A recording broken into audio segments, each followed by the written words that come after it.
Assalamualaikum dear learners, how are you all? I think you all are well by the grace of Almighty Allah. This is Mohammad Sharif Hussain. Welcome you all once again. শিক্ষার্থী বন্ধুরা, ইতিপূর্বে আমরা আগের ক্লাসে narration এর basic আলোচনা করেছিলাম। তো আজকে আমরা পাঁচটা সেন্টেন্সের ডাইরেক্ট থেকে ইনডাইরেক্ট কিভাবে করব সেই বিষয়ে আলোচনা করব। তো আশা করি তোমরা ক্লাসটা উপভোগ করবে মনোযোগ দিয়ে। এই ক্লাসটা বিশেষ করে ক্লাস 7 এ যারা পড়া শিক্ষার্থী বন্ধুরা তাদের উদ্দেশ্যে করা, তবে যারা উপরের ক্লাসে পড়ো তারাও দেখতে পারো। আর দেখো আমরা প্রথমে অ্যাসার্টিভ সেন্টেন্সে ডাইরেক্ট থেকে ইনডাইরেক্ট করব। দেখো কামাল সেজ, কামাল বলে আই অ্যাম ওয়েল, আমি ভালো আছি। তাহলে আমরা জানি অ্যাসার্টিভ সেন্টেন্সে রিপোর্টেড স্পিচ লেখার আগে কমার জায়গায় কি বসাবো আমরা? দ্যাট বসাবো। তাহলে কামাল সেজ দ্যাট, কামাল বলল যে আই অ্যাম ওয়েল, আমি ভালো আছি। আই একটা পারসন, আই মানে এখানে কে? কামাল। তাহলে আমরা কামাল লিখবো, কামাল না লিখে হি লিখবো। আর যেটা একটা প্রেজেন্ট টেন্স সে, আমরা জানি রিপোর্টিং বা প্রেজেন্ট টেন্স হলে এখানকার টেন্সের কোনো পরিবর্তন হবে না, যে টেন্স আছে সেই টেন্সেই থাকবে। তার মানে am is are am is আরই থাকবে। তাহলে এম ইজ আর লিখবো আমরা, ইজ সাথে এম তো বসবে না, সাথে আমরা ইজ বসাই, ইজ ওয়েল। সেকেন্ড সেন্টেন্স দেখো, করিম সেড টু মি, করিম আমাকে বলল, কি বললো? আই এম হ্যাপি, আমি সুখী। তাহলে আমরা কি লিখবো? করিম সেড এর জায়গায় আমরা টোল্ড বসাতে পারি, অথবা যদি সেড টু মি লেখো তাহলে অসুবিধা নেই। তবে টোল্ড যদি বসো তাহলে পরে টু আর বসাতে হবে না। তাহলে দেখো করিম সেড টু মি, করিম আমাকে বলবো আই এম হ্যাপি, আমি সুখী। আমরা লিখবো করিম টোল্ড মি, আর কমার জায়গায় that, Karim told me that. এখন দেখ কি বললো সে? আই এম হ্যাপি, আমি সুখী। আমি মানে কে? করিম। তাহলে করিম, এই যে হি। আর এমিজার থাকলে তোমরা ইতিমধ্যে শিখেছো, এমিজার থাকলে ওয়াজ হয়। তাহলে হি এমিজার জায়গায় ওয়াজ হয়, এর সাথে আমরা ওয়াজ বসিয়েছি। হাসান সেড, হাসান বলল I lived many years in Dhaka, ঢাকায় আমি অনেক বছর থেকেছিলাম। এখন দেখো লিভড, এটা কি এখানে তো এমিজার ওয়াজ আর নেই, তাহলে তোমরা কিভাবে চেঞ্জ করবে? আমরা জানি যদি এই ভার্বটা যদি প্রেজেন্ট টেন্স থাকে তাহলে আমরা সেটা করব পাস্ট টেন্স, আর যদি পাস্ট টেন্স থাকে তাহলে আমরা সেটাকে কিসে পরিবর্তন করব? পাস্ট পারফেক্টে পরিবর্তন করব। তাহলে I live, Hasan said, Hasan বলল, হাসান সেড দ্যাট, আই মানে হাসান, লিখলাম হাসান অর্থাৎ হি। আর লিভ যেহেতু পাস্ট ইনডেফিনিট, আমরা সেটাকে পরিবর্তন করব পাস্ট পারফেক্টে। আর পাস্ট পারফেক্ট গঠন কি? হ্যাড প্লাস ভার্বের ফার্স্ট পার্টিসিপল। তাহলে হ্যাড প্লাস ভার্বের first participle, live lived, lived, had lived. আর বাকি কথাগুলো আমাদের ঠিক থাকবে। তো শিক্ষার্থী বন্ধুরা, এইভাবে আমরা অ্যাসার্টিভ সেন্টেন্সগুলো আমরা ডাইরেক্ট থেকে ইনডাইরেক্টে চেঞ্জ করব। তো চলো আমরা এবার ইন্টারোগেটিভ সেন্টেন্স অর্থাৎ প্রশ্নবোধক বাক্যকে কিভাবে আমরা ডাইরেক্ট থেকে ইনডাইরেক্টে রূপান্তর করব সেটা শিখি। হি সেড টু মি, সে আমাকে বলল। আর ইউ ইল, তুমি কি অসুস্থ? প্রশ্ন করেছে সে আমাকে। তাহলে আমরা জানি ইন্টারোগেটিভ সেন্টেন্সে প্রশ্ন করলে রিপোর্টিং ভার্ব সেড কি হয়ে যায়? সেড হয়ে যাবে আস্কড। আমরা কি লিখবো? আর আস্কড যখন লিখবো আমরা, আস্কড এর পরে টু বাদ হয়ে যাবে। He asked me, he asked me. Are you ill, তুমি কি অসুস্থ? যদি এই প্রশ্ন আমরা কাউকে করি তাহলে এই প্রশ্নের উত্তর ইয়েস বা নো দ্বারা দেওয়া যায়। আর ইউ ইল, তুমি কি অসুস্থ? ইয়েস, আমি অসুস্থ। নো, আমি অসুস্থ না। তার মানে ইয়েস নো দ্বারা উত্তর দেওয়া যায়। তাহলে যদি ইয়েস নো দ্বারা উত্তর দেওয়া যায় তাহলে আমরা এখানে কমা না বসিয়ে কি বসাবো? ইফ বা ওয়েদার বসাবো, ইফ বা ওয়েদার বসাবো। তো ইফটা একটু বেশি ব্যবহার করা হয়। তাহলে ইফ বা ওয়েদার বসালাম। তারপরে যেহেতু এটা ইন্টারোগেটিভ সেন্টেন্স ছিল, এটা তো ইন্টারোগেটিভ থাকবে না, এগুলো সবটা অ্যাসার্টিভ হয়ে যায়। তো অ্যাসার্টিভ সেন্টেন্স মানে কি? Subject verb object, subject plus verb plus object. Subject কে? ইউ, তুমি। সে আমাকে বলল তুমি অসুস্থ, তুমি মানে কে? আমি। তাহলে আই। আর ভার্ব কে? সাবজেক্ট চলে গেল, ভার্ব হচ্ছে আর। তাহলে এমিজার থাকলে ওয়াজ হয়, আই ওয়াজ হি। শেষ। পরের সেন্টেন্স দেখো, কামাল সেড টু জামাল, কামাল জামালকে বলল হোয়াট আর ইউ ডুইং, তুমি কি করছো? তাহলে আমরা সেডের জায়গায় যথার্থ কি লিখবো? আস্কড। তাহলে কামাল আস্কড জামাল। এখন দেখো এটার উত্তর কি ইয়েস নো দ্বারা উত্তর দেওয়া যায়? হোয়াট আর ইউ ডুইং, তুমি কি করছো? ইয়েস নো বলা যায় না। তো সেক্ষেত্রে আমরা ইফ দ্বারা শুরু করতে পারবো না। তার মানে হোয়াট, ডব্লিউ ওয়ার্ড যা আছে তাই দিয়ে শুরু করতে হবে। তারপরে সাবজেক্ট বা অবজেক্ট। সাবজেক্ট কে? ইউ, তুমি। কামাল জামালকে বলল তুমি কি করছো? তুমি মানে জামাল। তাহলে জামাল অর্থাৎ হি, আর ব্র্যাকেটের নামের প্রথম অক্ষর দিয়ে দিয়েছি। সাবজেক্ট গেল, ভার্ব কে? Are doing. তাহলে এমিজার থাকবে ওয়াজ হয়, ওয়াজ ডুইং। তাহলে আমরা ইন্টারোগেটিভ সেন্টেন্সে কি জানলাম, যদি প্রশ্ন উত্তর ইয়েস নো দ্বারা দেয়া যায় সেক্ষেত্রে ইফ দিয়ে শুরু হবে বা ওয়েদার দিয়ে শুরু হবে, আর ইয়েস নো উত্তর দেয়া না গেলে যা আছে সেভাবেই থাকবে, তারপরে সাবজেক্ট বা অবজেক্ট। চলো আমরা এবার ইম্পারেটিভ সেন্টেন্সে ডাইরেক্ট থেকে ইনডাইরেক্টে রূপান্তর করি। যেমন the teacher said to the student, শিক্ষক ছাত্রকে বললেন, কি বললেন, do the sum, অঙ্কটি করো। তার মানে শিক্ষক ছাত্রকে আদেশ করেছেন। আর ইম্পারেটিভ সেন্টেন্স চেনার উপর হচ্ছে প্রথমে বিশেষ করে ভার্ব দিয়ে শুরু হয়। ইম্পারেটিভ সেন্টেন্স আদেশ উপদেশ কি দিয়ে শুরু হয়, ভার্ব দিয়ে, do একটা ভার্ব। এখন আমরা চেঞ্জ করি, দেখো the teacher said, তাহলে আদেশ করি কি ইম্পারেটিভ সেন্টেন্সে আমরা জানি চেঞ্জ হয়ে যাবে, আদেশ হচ্ছে অর্ডার, the teacher ordered, তারপরে যথাযথ টু বা the teacher ordered the student। আর ইম্পারেটিভ সেন্টেন্সের টেন্স চেঞ্জ হবে না, কিন্তু ইম্পারেটিভ সেন্টেন্সের টেন্স চেঞ্জ হবে না, শুধু ভার্বের আগে একটা টু বসাবো, ভার্ব কে ডু, তাহলে তার আগে শুধু একটা টু বসাবো, ইউ টু, তাহলে টু ডু, আর বাকিটা ঠিক থাকবে। মাদার সেড টু মি, মা আমাকে বলে লার্ন ইওর লেসন্স, তোমার পড়া শেখাও। তার মানে মা আমাকে একটা উপদেশ দিলেন। তাহলে মাদার উপদেশ ইংরেজি আমরা কি লিখবো, ইম্পারেটিভ সেন্টেন্সের ক্ষেত্রে রিপোর্টিং ভার্ব কি লিখবো, উপদেশ অ্যাডভাইস। তাহলে মাদার অ্যাডভাইসড মি, ভার্ব কে লার্ন, তার আগে আমরা চেঞ্জ যেতে হবে না, টু বসবে, তাহলে টু লার্ন। কি বললো মা, লার্ন ইওর লেসন, তোমার পড়া, কার পড়া, আমার, কারণ মাই, ইওর হয়ে যাবে মাই লেসন।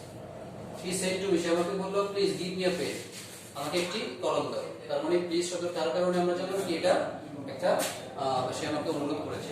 আর অনুরোধের জায়গায় আমরা সেটা কি বসাবো, আমরা ইতিমধ্যে শিখে ফেলেছি, রিকোয়েস্টেড বসাবো। আর হি রিকোয়েস্টেড মি, সে আমাকে অনুরোধ করলো, প্লিজ রিকোয়েস্ট লেখার কারণে প্লিজ এর কাজ শেষ, এটা লাগবে না।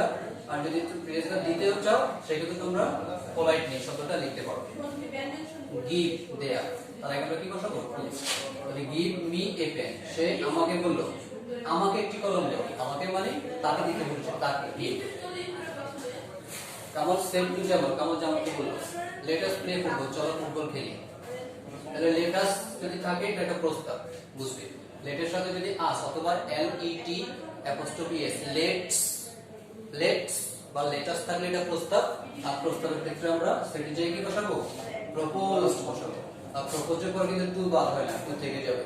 তাহলে Kamal propose to Jamal that, এখানে দ্যাট বসে যাবে, দ্যাট।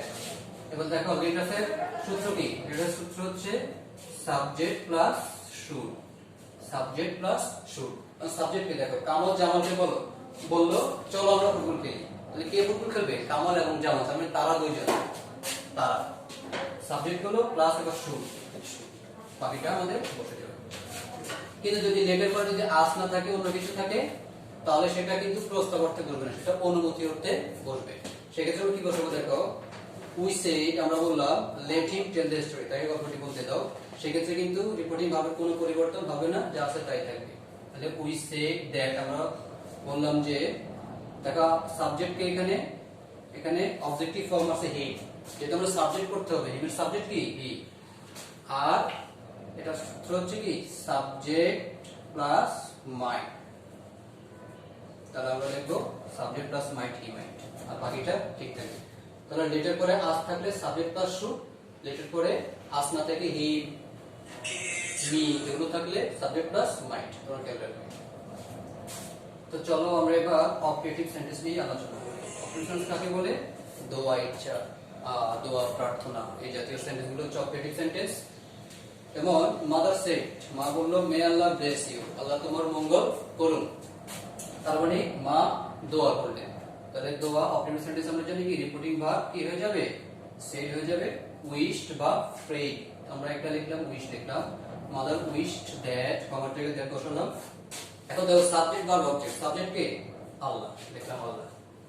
আর যে মে থাকবে, এই মে শব্দটা ইনডাইরেক্ট স্পিচে সবসময় মাইট হয়ে যাবে। মে থাকলে মাইট, কখনো কখনো থাকে না, না থাকলেও মাইট লিখতে হয় সাবজেক্টের পরে। তাহলে আমরা মেয়ের জায়গায় মাইট লিখলাম, আর বাকি কথাগুলো ঠিক থাকবে, আল্লাহ মাইট ব্লেস। আর মা বললেন আল্লাহ তোমার কবুল করুন, তুই মানে কে, আমি নিজে, আমি, আমাকে বললেন মি। আবার দা টিচার সেড, শিক্ষক বললেন may you pass the exam, তুমি পরীক্ষায় পাস করো, কারণ তিনিও আমাকে দোয়া করলেন। সেক্ষেত্রে অপারেটিভ সেন্টেন্স, আর সেক্ষেত্রে আমরা সেটের জায়গায় আবারও অপারেটিভ সেন্টেন্সে যেহেতু পরিবর্তন হয় না, দুঃখিত, আমরা এখানে পরিবর্তন করে নিই। অ্যাক্টিভিটি সেন্টেন্স আমরা কি লিখি? Wished. The teacher wished that, শিক্ষক দোয়া করলেন। যে কি দোয়া করলেন? দেখো সাবজেক্ট কে? ইউ। তুমি পরীক্ষায় পাস করো, ইউ। তুমি মানে কে? আমি নিজে, তাহলে আই। আর আমরা বলেছি মে থাকলে মাইট, আই মাইট, আর বাকি অংশটা ঠিক থাকবে। শিক্ষার্থী বন্ধুরা, এখন আমরা শিখবো এক্সক্লেমেটরি সেন্টেন্স কে কিভাবে আমরা ডাইরেক্ট থেকে ইনডাইরেক্ট করব। তোমরা এক্সক্লেমেটরি সেন্টেন্স সম্পর্কে জানো, যে সেন্টেন্স দ্বারা আমরা অবাক, বিস্ময় হই, সুখ দুঃখ আনন্দ বেদনা প্রকাশ করা হয় সেগুলো। যেমন কি সেড, সে বলল, hurray we have won the game, কি মজা, আমরা খেলায় জয়লাভ করেছি। তাহলে হুররে দ্বারা আমরা কি বুঝলাম? এটা একটা আনন্দসূচক শব্দ। তাহলে আমরা এক্সক্লেমেটরি সেন্টেন্সে রিপোর্টিং ভার্ব আনন্দ হলে কি বসাবো? Exclaimed with joy. আমরা লিখলাম he exclaimed with joy that, আর হুররে এখানে কি হয়ে যাবে? বাদ হয়ে যাবে। Subject K? উই, আমরা। সে বলল আমরা জয়লাভ করেছি, আমরা মানে কারা? যেহেতু সে বলেছে তার মানে তারা। আর একটা কি? দে। আর হ্যাভ কি হয়ে যায় আমরা জানি? হ্যাভ হ্যাজ থাকলে হ্যাড হয়ে যায়, দে হ্যাড। আর বাকি কথাগুলো ঠিক থাকে। কামাল সেড, কামাল বলল, alas the baby is dead, Kamal বলল হায় হায় শিশুটি মারা গেল। তাহলে এলাস হচ্ছে একটা দুঃখবোধক শব্দ। তাহলে আমরা কি লিখবো এখানে? Exclaimed with sorrow, exclaimed with sorrow that the baby, আর এমিদার থাকলে was dead. He said what a fool I am, সে বলল আমি কত বোকা। এটা একটা আশ্চর্যবোধক চিহ্ন। তাহলে এটা নিশ্চয় আনন্দ না, এটাও দুঃখের বিষয়। সে পরিত্যাগ করে বলল, দুঃখ বলতে সে পরিত্যাগ করে বলল। আমরা এখানে লিখতে পারি হি এক্সক্লেমড উইথ সরো। সরোর জায়গায় আমরা গ্রিফ এই কথাটাও লিখতে পারি, কিন্তু সরো সব কথাটা বেশি ব্যবহার করা হয়। তাহলে he exclaimed with sorrow that, অথবা he exclaimed with grief that. দেখো এখানে আমরা একটু সাজিয়ে নিতে হবে, যেহেতু এটা এক্সক্লেমেটরি সেন্টেন্স, কাজে সাবজেক্ট এবং ভার্ব সবার শেষে আছে। কিন্তু আমরা জানি কি এখানে লিখতে হবে প্রথমে সাবজেক্ট, তারপরে ভার্ব, তারপরে অবজেক্ট। আমরা জানি সাবজেক্ট কে? আই। সে বলল আমি কত বোকা, এই আমি মানে কে? সে নিজে, তাহলে সাবজেক্টটা মি। আর এম ইজ থাকলে ওয়াজ, হি ওয়াজ। তাহলে আমরা এতটুকু লিখলাম। আর বাকি আছে কে? হোয়াট বাদ হয়ে যাবে এ ফুল, তাহলে আমরা এই জায়গায় এ লিখলাম। আর এখানে একটা অ্যাডভার্ব আমাদের উজ্জ আছে, সেটা লিখতে হবে ভেরি বা গ্রেট। তাহলে ফুল শব্দের আগে ভেরি বসে না, গ্রেট বসে। তাহলে দেখো সাবজেক্ট ভার্ব অবজেক্ট ঠিক আছে, হি ওয়াজ আ গ্রেট। পরেরটা দেখো, he said what a nice bird it is, এটি কত সুন্দর পাখি। এটা হচ্ছে বিপদের বাক্য। তাহলে এটা অবশ্যই দুঃখ সূচক না আনন্দ সূচক। সেক্ষেত্রে আমরা আবার লিখতে পারি এক্সপ্লেন উইথ জয় দ্যাট। এটা সাবজেক্ট কে? ইট, দেখলাম ইট। Verb K? ইজ, তাহলে আমি এটা কি হয়ে যায় আমরা জানি? ওয়াজ। আর বাকি আছে কি দেখো তো?